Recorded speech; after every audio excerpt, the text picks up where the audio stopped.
Hi, I'm Katy Tur with HeadCount on Heads Talking. The Trump attacked you publicly, but it almost seemed that like the campaign appreciated your work. Well, I think I was reporting fairly. I mean, fair sometimes doesn't seem fair to the other side because fair can be quite critical. You report the facts. You don't report your opinions. Yeah, I know you. So you mentioned in the book that you didn't vote in 2016 as a journalist. That not that you like missed it, but that as a journalist you don't feel comfortable voting. Do all journalists do that? Remain undecided? No, it's a personal choice. There's a school of political journalists who don't vote. I voted in the past. I didn't vote for this election because I was covering this election, and I'll get the criticism, this is your civic duty, how dare you not participate in democracy, and I will counter that I'm actually participating a great deal in democracy, and it's a great honor. I think it's really important to vote. Don't take my not voting during the presidential campaign as a reason not to vote, or my denigration of in any way of the right to vote. I think voting is the one thing you can do in our democracy that can change something you don't like. If you don't like what's happening in Washington or even locally, you can go out and cast a ballot to make sure that doesn't continue to happen. If you don't, I mean, just say goodbye to the country because you have you're not participating. You're not a part of it. You're not trying to affect the change. It's like trying to heal a gunshot wound with gauze.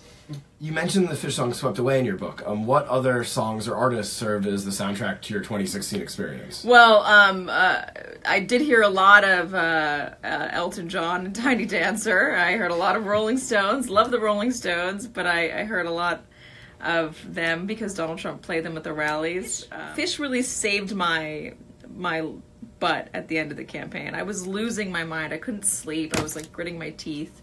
And I needed something just to chill me out, so I re-downloaded Billy Breathes, and I would put it on the plane or at a rally or when I was trying to go to bed, and I would just calm down. How did you first become a fan? Like, did you have a mentor or a crew that you saw a lot of shows with in the beginning? There was a cute boy. I had a crush on a boy, and then the boy went away, but the band did not go away. I was really into Phish.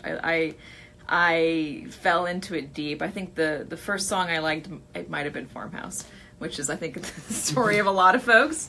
And I found when I started just to like the jams alone, without the singing along to anything, I knew that I was in deep. So you've had great Phish banter with Jake Sherman, the congressional reporter at Politico, and your end of the year 2017 send-off loaded with Phish quotes.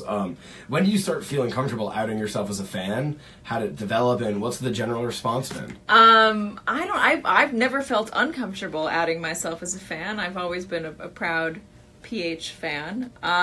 People love it. Some people, there's like, I think a couple people on Twitter who think it's just annoying, but I don't really care. I'm enjoying it. The band likes it, I was told. They think it's fun, so I'm into it. Do you like the Grateful Dead also? I do. All right. Scarlet Begonias. Yes. I like them. I like them a lot. Phish was my gateway to Grateful Dead. And I do like Grateful Dead. I like Shakedown Street a lot, but I like Phish more.